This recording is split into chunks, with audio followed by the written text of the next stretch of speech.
গল্প সফলতা। তালহা ছিল এক মেধাবী ছাত্র, কিন্তু তার সময় ব্যবস্থাপনার অভাব ছিল।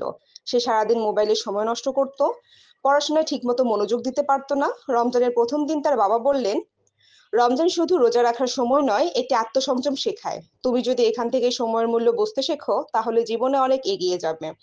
তালহা বাবার কথা শুনে সিদ্ধান্ত নিল রমজানের প্রতিটি মুহূর্ত কাজে লাগাবে। সে মোবাইল কম ব্যবহার করা শুরু করলো, নামাজ পড়তো, কোরআন পড়তো এবং পড়াশোনার জন্য নির্দিষ্ট সময় ঠিক করে নিল।